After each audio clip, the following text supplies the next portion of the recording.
इमरान खान को गोली मारी गई, डोनाल्ड ट्रंप को भी गोली मारी गई। इमरान खान को भी गिरफ्तार किया गया, डोनाल्ड ट्रंप को भी गिरफ्तार किया गया। इमरान खान पर रियासत मुखालिफ एहतजाज के इल्ज़ामात हैं, डोनाल्ड ट्रंप पर भी रियासत मुखालिफ एहतजाज के इल्ज़ामात हैं। इमरान खान ने इस्टेब्लिशमेंट की तमाम जमातों को शिकस्त दी, ट्रंप ने भी इस्टेब्लिशमेंट की तमाम जमातों को शिकस्त दी। फ़र्क क्या है? फ़र्क सिर्फ ये है कि पाकिस्तानी रियासती इदारे ने अवाम की राय को रात की तारीकी में छीन कर चोरों को अवाम पर जबर और ताकत के ज़रिए अजाब की सूरत पे मुसल्लत कर दिया, जिसकी तबाहकारियाँ तेज़ी से जारी हैं और रियासत की बुनियादों को हिला कर रख दिया है। जबकि अमरीकी रियासत ने अवाम की राय को तस्लीम कर लिया है और रियासत को नुकसान से बचा लिया है। फ़र्क सिर्फ आज़ाद और ग़ुलाम रियासत का है। अस्सलाम वालेकुम मेरे पाकिस्तानियों, आप देख रहे हैं law and state with advocate Atiq Rahman Siddiqui. आज का मेरा मौजू डोनाल्ड ट्रंप जो कि 47th president of United States of America मुंतखब हुए हैं, उनके हवाले से चंद पहलुओं से मैं एनालिसिस करूँगा, तजिया करूँगा, क्योंकि अमेरिकन प्रेसिडेंट का इलेक्शन मैं समझता हूँ पूरी दुनिया में जितने भी जमहूरी ममालिक में इलेक्शंस होते हैं, चाहे वह पार्लिमानी निज़ाम में है या सदारती निज़ाम में, सबसे अहम तरीन जो इलेक्शन होता है वो यूनाइटेड स्टेट ऑफ अमेरिका के प्रेसिडेंट का होता है, जिसके असरात, जिसके रिपरकशंस पूरी दुनिया में पड़ते हैं। लेकिन इससे पहले मेरी रिक्वेस्ट है कि आप मेरे चैनल को सब्सक्राइब करें, लाइक करें और आखिर तक देखें और शेयर भी करें, ताकि मेरे जो व्यूज़ आ गए आप लोगों को मुसलसल और रेगुलर मिलते रहे। यकीनी तौर पे जो इलेक्शन होता है president United States of America का, उसके असरात ना सिर्फ यूरोप में, ना सिर्फ मिडल ईस्ट में, ना सिर्फ अफ्रीका या तमाम बर-ए-आज़म में पड़ते हैं, बल्कि साउथ एशिया की सियासत में और पाकिस्तान की सियासत और रियासत इदारों पे फ़र्क पड़ता है। अगर कोई कहता है कि जनाब अमेरिकन इलेक्शंस हैं, हम बात ना करें, तो मैं समझता हूँ वो नज़रें चुरा रहा है और वो इंसाफ नहीं कर रहा तजिए के दौरान। जिस तरह सबको मालूम है कि पाकिस्तान की जो रजीम चेंज साजिश के ज़रिए 9 अप्रैल 2022 में एक नाजायज़ हुकूमत पाकिस्तान पर मुसल्लत की गई और उसका सरखेल या उसका ताना बाना वो यूनाइटेड स्टेट्स ऑफ अमेरिका के साथ जुड़ता है और जो बाइडन ने जो कुछ किया सबके सामने है। और एक बात मैं करना चाहता हूँ कि इमरान खान साहब जब ये जनवरी 2021 में मुंतखब होके ओहदा उसने संभाला, तो इमरान खान साहब ने कर्टिसी जो होती है कोशिश की, जो कि एक हेड टू हेड स्टेट होता है गवर्नमेंट का या स्टेट का, वो एक कर्टिसी कॉल करते हैं, लेकिन बाइडन ने बिल्कुल इमरान खान साहब से रब्ता नहीं किया। उसकी वजूहात भी बार बार कह चुके हैं, मालूम है कि इमरान खान के वो स्टेप्स थे, वो उनकी पॉलिसी थी कि वो आज़ादाना खुद मुख्तार पॉलिसी बनाना चाहते थे, फॉरेन पॉलिसी को आज़ाद करना चाहते थे। पाकिस्तान के जो रिलेशंस हैं, चाहे वो डेवलपिंग कंट्री से हों या developed countries like European countries या यूनाइटेड स्टेट्स अमेरिका के साथ, वो बायमी दोस्ती और बराबरी पे रखना चाहते थे, जो कि उनको मंजूर नहीं था। फिर इस्लामी जो फोबिया जो वेस्ट में था, उसको उन्होंने रिबर्ट करने के लिए जो स्टेप्स लिए, उसकी वजह से तकलीफ थी। फिर इसके अलावा जो उनका थ्योरी थी एब्सोल्युटली नॉट का, कि जनाब पाकिस्तान बिल्कुल यूएस के वार में इन्वॉल्व नहीं होगा, ना अपने अड्डे देगा, ना ड्रोन के हमले की इजाज़त देगा, और वाज़ेह तौर पे कहा कि absolutely not, I will not allow United States of America to attack Afghanistan from the land of the Pakistan, और ड्रोन अटैक्स, वो तमाम पॉलिसी सबको मालूम है, जिसकी वजह से अमेरिका अनाइट था। अब फ़र्क क्या है?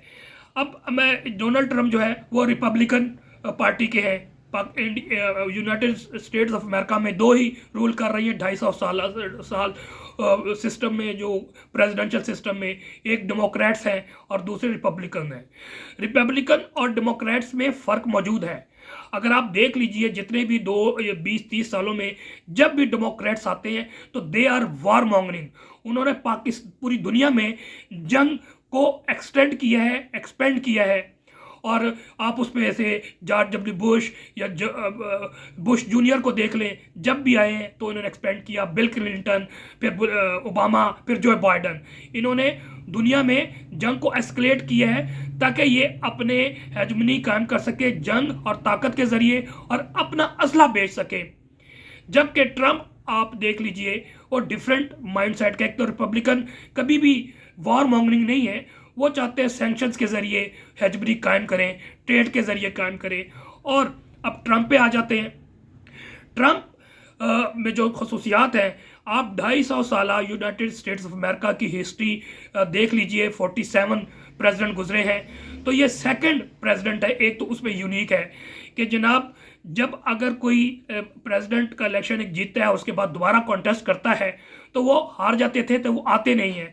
तो 250 सालों में दोबारा कोशिश जो की है वो 3 अफराद ने की है, जिसमें एक शख्स को शिकस्त एडवांटेज हुआ था या कामयाबी हुई थी, वो क्लीवलैंड का था। वो तकरीबन आज से तकरीबन 100 साल पहले की बात है। और फिर वाहिद ये प्रेसिडेंट है कि जो उसने दोबारा अटेम्प्ट की, बीच में हारा, फिर उसने हिम्मत की और फिर उसने जिस तरह शिकस्त दी पूरी इस्टेब्लिशमेंट को, तो इसको यूनिक बनाता है। फिर इसके अलावा ट्रंप जो है वो एंटी इस्टेब्लिशमेंट है, ये यूनिक है। और फर्स्ट टाइम ये जिक्र हुआ है बड़े पब्लिक में, डीप स्टेट पाकिस्तान के हवाले से तो शुरू से इस्तेमाल होता रहा, अमेरिका इस्तेमाल करता रहा, वेस्टर्न सोसाइटी करती रही, कंट्री करती रही, और तमाम एनालिस्ट करते रहे कि पाकिस्तान की मिसाल डीप स्टेट की है। और आज यूनाइटेड स्टेट्स ऑफ अमेरिका को डीप स्टेट कहा जा रहा है। वजह क्या है? आज वो एक्सपोज हुई है उनकी इस्टेब्लिशमेंट। सबको मालूम है कि ट्रंप के लिए जो इस्टेब्लिशमेंट कर सकती थी, चाहे वो मीडिया के जरिए, जितने भी इनके पॉपुलर मीडियाज थे उनको कंट्रोल किया था, इवन सोशल मीडिया के जितने भी टूल्स हैं उस पर कंट्रोल किया था, एक्सेप्ट ट्विटर या अब एक्स है। एलॉन मस्क ने बिल्कुल ट्रंप का साथ भी दिया और जो उनके कहने पे ट्रंप के अगेंस्ट उन्होंने सोशल मीडिया पे डेसिमेशन नहीं की, प्रोपेगेंडा नहीं किया। जबकि CNN ले लें या फॉक्स न्यूज़ ले लें या जितने भी सोशल मीडिया के टूल्स हैं, उन्होंने जो बाइडन और उसके बाद कमला हैरिस को सपोर्ट किया। फिर इसके अखबारात, New York Time, economics, Washington Post, तमाम ने, इंक्लूडिंग यूरोपियन। मुख्तसर यह कि ट्रंप ने सबको शिकस्त दी अपने सोशल मीडिया के ज़रिए, इसी तरह जिस तरह इमरान खान साहब ने तमाम को शिकस्त दी, पूरी मीडिया, चाहे वो प्रिंट मीडिया था, रेडियो, टेलीविज़न, इलेक्ट्रॉनिक मीडिया, सबको शिकस्त दी। तो अपनी सोशल मीडिया की ताकत से, क्योंकि सोशल मीडिया मैं समझता हूँ कि 1-2 नहीं है, अगर पाकिस्तानी 24 करोड़ हैं जिनके पास एंड्रॉयड मोबाइल है, जिनके पास आईफोन है या जो भी टच मोबाइल है, तो वो खुद जर्नलिस्ट के तौर पे सामने आए हैं। मैं बोलता हूँ, सारे बोलते हैं, कोई लिखता है और कम से कम कुछ भी ना करे तो शेयर करता है, तो विद इन नो टाइम आप अपनी हकीकत लोगों के सामने ला सकते हैं। तो it's is a different arena, it's different era in the history making, political history making of the world. तो ट्रंप अब कहते हैं, अब मैं पाकिस्तानी पॉलिटिक्स के हवाले से बात करना चाहता हूँ, और उससे पहले कि ट्रंप आया है, यकीनी तौर पे इसकी जो पूरा असरात है पूरे दुनिया में होंगे। यूरोपियन जो कि अलायंस बन रहे थे, स्पेशली ट्रांस अटलांटिक या ट्रांस नेटो अलायंस बनाने की कोशिश कर रहे थे, अब ट्रंप इसको देखेगा। अमेरिका यकीनी तौर पे एक वक्त था कि वो सुपर पावर नहीं था, यूनाइटेड किंगडम ऑफ इंग्लैंड वो सुपर पावर था, लेकिन सेकंड वर्ल्ड वॉर के बाद सिनेरियो चेंज हो गया और दुनिया बाइपोलर स्टेट पे कन्वर्ट हो गई। एक को रूल कर रहा था अमेरिका, सुपर पावर बन गया, दूसरी तरफ जो कम्युनिज्म थी उसको USSR सपोर्ट करती रही, और फिर कोल्ड वार का एरा जो है तकरीबन 50 साल का चला, जो कि USSR और अमेरिका USA में चलता रहा। बहरहाल कम्युनिज्म को शिकस्त हो गई और फिर अर्ली 90s में अमेरिका एक आप यूनिपोलर वर्ल्ड बना, यानी कि super power of the world बन गया, और जो कि अभी तक चल रहा है। अब कब तक चलेगा ये तो नहीं कह सकते, लेकिन स्पेकुलेट अभी तक अमेरिका सुपर पावर है और कम से कम 15-20 साल तक अमेरिका को ये हैसियत रहेगी। कुछ लोग कहते हैं 2050 तक जाएगा। हाँ, उसके मुकाबले में कन्फ्रंटेशन के लिए एक ब्लॉक ज़रूर बन रहा है जिसको लीड चाइना कर रहा है। लेकिन चाइना के पास में अगर वो अलग वो हो जाएगी असेसमेंट या एनालिसिस कि चाइना अभी बहुत पीछे है उससे, चाहे वो मिलिट्री माइट के हवाले से हो, क्योंकि अमेरिका के पास टेक्नोलॉजी है, उसके पास सैटेलाइट्स हैं, वो सैटेलाइट से तमाम चीज़ पे कंट्रोल करता है, समुद्रों पे उसका कंट्रोल है, और फिर उसके तमाम जितने भी ना सिर्फ बेड़े के अलावा तमाम दुनिया में हर जगह उसके कैंप्स मौजूद हैं, उसके एयरफोर्स मौजूद है। तो मुख्तसर ये कि इस वक्त अमेरिका और चाइना में बहुत फ़र्क है।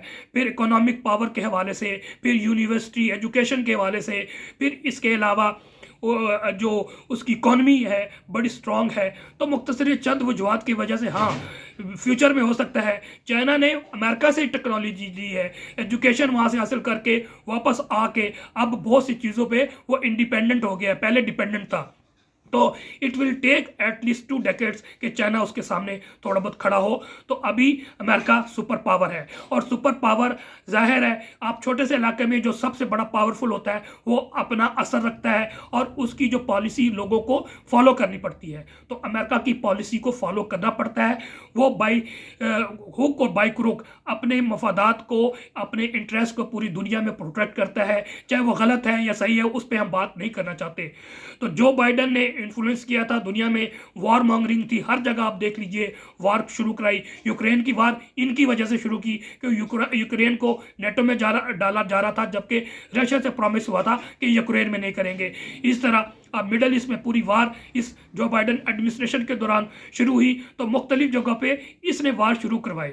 जबकि ट्रम्प ने जो आया है तो वो पहले भी डिफरेंट था, और उसने अपनी पॉलिसी जो फर्स्ट स्पीच में बता दिया है कि मैं I don't want to escalate war, I want to stop the wars, और इसी की पॉलिसी है। तो वॉर मॉन्गरिंग जो अमेरिका है उसमें फ़र्क आएगा। और फिर अफगानिस्तान में भी लास्ट जब ट्रम्प था तो उसकी वजह से अमन आया, और जो कतर में ऑफिस बनाया जहाँ पर नेगोशिएशंस हुई, जिसकी वजह से ये सारी चेंज आई। हाँ, ट्रम्प इस बात पे नाराज़ है कि जिस तरह से ह्यूमिलेटिंग तरीके से अमेरिकन फ़ौज बाहर गई है, उस पर फिर जनरलों के ख़िलाफ़ जो उसने वाज़े तौर पे कह दिया है कि मेरे ओहदा लेने से पहले ओथ लेने से पहले आप फारिग कर दें, otherwise I will proceed against each and every arm personal जो कि जिम्मेदारान है। अब यकीनी तौर पे जब आएगा तो इसकी पॉलिसी चेंज होगी, जो कि ट्रेड के ज़रिए वो कंट्रोल करना चाहता है, वो सैंक्शंस के ज़रिए करना चाहता है। ईरान से उसके अच्छे ताल्लुकात नहीं है। मेरी आज ना ईरान के हवाले से ना चाइना के हवाले से एनालिसिस है, या यूरोप पे क्या करना चाहता है, या मिडल ईस्ट में उसके इन्फ्लुएंस किस तरह से कंट्रोल करेगा। आज पाकिस्तान हवाले से मैं इमरान खान के हवाले से बता दूँ कि बहुत से लोग बात कर रहे हैं कि जनाब इमरान खान, यकीनी तौर पर इमरान खान ने कभी उनसे हेल्प नहीं की। इमरान ने हमेशा कहा है कि मैं खुददारी के साथ बराबरी। जब इमरान खान साहब यूनाइटेड स्टेट्स ऑफ अमेरिका गए और उन्होंने कहा हमें ट्रेड चाहिए, हमें आपसे फंड नहीं चाहिए, हमें आपसे कर्ज नहीं चाहिए, हमें मदद नहीं चाहिए, हम इंडिपेंडेंट तरीके से दोस्ताना माहौल में आगे बढ़ना चाहते हैं और ट्रेड और बराबरी के मुताबिक हम आगे बढ़ना चाहते हैं। और ट्रंप ने उसको लाइक भी किया, जिसकी वजह से ट्रंप और इमरान खान में एक अंडरस्टैंडिंग पैदा हुई जो कि सबके मालूम है। लेकिन जो बाइडन एक डिफरेंट माइंडसेट का था, और जो बाइडन के पीछे इनकी पूरी इस्टेब्लिशमेंट थी, और इस्टेब्लिशमेंट चाहती नहीं थी कि इमरान को प्रमोट किया जाए या इमरान के साथ रिलेशन बनाया जाए, जिसकी वजह से, क्योंकि वो तो हैंड पिक था, जिसकी वजह से उसने वही फॉलो किया जो उनकी इस्टेब्लिशमेंट। अब ट्रंप एक इंडिपेंडेंट माइंडसेट रखता है, वो ऑर्थोडॉक्स जो है पॉलिटिक्स नहीं है, अनऑर्थोडॉक्स है, कन्वेंशन नहीं है। वजह क्या है कि उसका बैकग्राउंड जो है, अगर देखा जाए ट्रंप के हवाले से, तो वो पॉलिटिकल बैकग्राउंड नहीं था, वो बिजनेसमैन था, बल्कि कुछ हद तक उसका स्पोर्ट से या रेसलिंग से या उसको मूवीज़ की दुनिया में भी उसका असर और रसूख था। बहरहाल वो फर्स्ट टाइम इलेक्शन हुआ और उसने प्रेसिडेंट के तौर पर डायरेक्ट लड़ा और आ गया, तो नॉन कन्वेंशनल है, बिजनेसमैन है, समझता है चीज़ों को, तो मैं समझता हूँ कि पॉलिसी आएगी। अब आ जाते हैं पाकिस्तान की सियासत में। अब सबको नज़र आ रहा है कि क्योंकि ये जो बाइडन ने ही यहाँ पर ट्रीटमेंट की थी, जिसकी वजह से जो 4 साल में ट्रंप के अगेंस्ट जो बाइडन एडमिनिस्ट्रेशन कर सकती थी, उसी तरह पाकिस्तानियों ने भी उसका सपोर्ट किया। और फिर जितने भी ये जो चोर उचक्के बैठे हुए थे ट्रंप के अगेंस्ट, बातें करते थे, टेलीविज़न पे बैठ के ट्वीट करते थे, और जैसे ट्रंप जीता है, बल्कि उससे पहले ही उनको अंदाज़ा हो गया था कि ट्रंप जीत सकते हैं, तो लॉबिंग शुरू कर दी गई। और लॉबिंग के ज़रिए आप देख लीजिए इस वक्त भी नवाज शरीफ, मरियम, फजलुर रहमान या इसके अलावा बहुत से लोग, इस जो हमारे चीफ ऑफ आर्मी स्टाफ जो के बनाए गए नवाज शरीफ के और शहबाज शरीफ के, वो भी सऊदी अरब गए। तो ये सारे का मकसद यही था कि किसी तरह से दोबारा से ट्रंप के ज़रिए, इनके ज़रिए ट्रंप के करीब हो सके, और उसके लिए और भी उन्होंने बड़े स्टेप लिए। फिर जैसे ही ये कामयाब हो गए ट्रंप साहब, तो इन्होंने क्या किया कि ट्वीट्स जो किए हुए थे, जितने भी इस वक्त गारत वगैरह बैठे, चाहे वो ख्वाजा आसिफ है या मरियम है या नवाज शरीफ है या फिर एहसान इकबाल जैसे लोग हैं, तमाम लोग ट्वीट जो है वो डिलीट कर रहे हैं, लेकिन रिकॉर्ड मौजूद है, तो इनको कामयाबी नहीं होगी। अब मुख्तसर ये है कि ट्रंप एक डिफरेंट राय रखते हैं, और इमरान खान साहब ने 2 दिन पहले कह दिया है कि मैं उनसे मैं नहीं कहता कि मुझे आप रिहा कर दें, हाँ आप न्यूट्रल हो जाएं। न्यूट्रल हो जाएंगे तो इंशाल्लाह पाकिस्तानी अवाम इनका मुकाबला करना जानती है, क्योंकि ये जो कुछ भी कर रहे हैं वो ट्रंप बाइडन एडमिनिस्ट्रेशन के आशीर्वाद पर कर रहे थे, और अगर सिर्फ ट्रंप न्यूट्रल भी हो जाए तो पाकिस्तान के जो डायनेमिक्स हैं पॉलिटिकल, वो चेंज होने के चांसेस हैं। बस आज की व्लॉग तक मैं इस पर बात करूँगा, क्योंकि ज़्यादा तवालत मैं नहीं चाहता। अदरवाइज़ अगर जितनी भी तब्दीली है उस वाले से, ट्रंप के वाले से एनालिसिस करें तो कई व्लॉग होंगे इंशाल्लाह आते वक्त, आइंदा आने वाले वक्त में भी फिर मैं साथ साथ करता रहूँगा। एक छोटी सी तहरीर और उसके बाद इजाज़त चाहूँगा। अमरीकी इंतखाबात से कबल ज़हनी और नफ्सियाती साम्राज्य ने $1.25 लाख पाकिस्तानी रुपयों 35 करोड़ रुपए अमेरिका में लॉबिंग फर्म हायर की ताकि अपने हक में जहन साजी करवा सके। अमरीकी इंतखाबात से कबल ज़हनी और नफ्सियाती साम्राज्य ने नवाज शरीफ को अमेरिका रवाना किया ताकि अपने पार्टनर को अपने हक में कर सके। अमरीकी इंतखाबात से कबल ज़हनी और नफ्सियाती साम्राज्य ने इसराइली टट्टू साजिद तारड़ तक से उम्मीदें लगा ली। अमरीकी इंतखाबात से कबल ज़हनी और नफ्सियाती साम्राज्य ने उजलत में तोसी भी ले ली। अमेरिका साम्राज्य अब यूरोप, अमेरिका और सऊदी अरब भागते फिर रहा है, पैर पकड़ रहा है कि मुझे अपना मुलाजिम बना ले, बदले में जो कुछ कहेंगे हम करने को तैयार हैं। ये सभी आसार बताते हैं कि ज़हनी और नफ्सियाती साम्राज्य डोनाल्ड ट्रंप की आमद से खौफजुदा है। साम्राज्य जिस चीज़ से खौफजुदा था वो खौफ अब हकीकत बनकर सामने आ गया है। चंद ट्वीट के बाद इजाज़त चाहूँगा।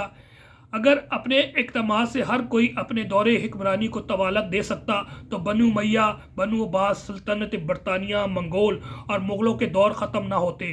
हर फ़िरौन वक्त इसी सोच में था जो आजकल हम पर मुसल्लत फ़िरौनों की सोच है। अंधेरा जितना गहरा होता है सुबह इतनी करीब होती जाती है। पाकिस्तान की स्टेटस को और इस्टेब्लिशमेंट नवाज जमात मुस्लिम लीग और पीपल्स पार्टी जो गुज़श्ता कई सालों से ट्रंप मुखालिफ मुकर रखती थी, आज अपने ट्वीट्स डिलीट कर रही हैं। एलन मस्क, क्या आपके पास कोई ऐसा तरीका है कि गुज़श्ता 12 घंटों में किए गए इनके तमाम डिलीट किए गए ट्वीट्स को पब्लिक किया जा सकता है? नेक्स्ट वीडियो तक के लिए इजाज़त दीजिए। वस्सलाम। पाकिस्तान जिंदाबाद, अवाम जिंदाबाद।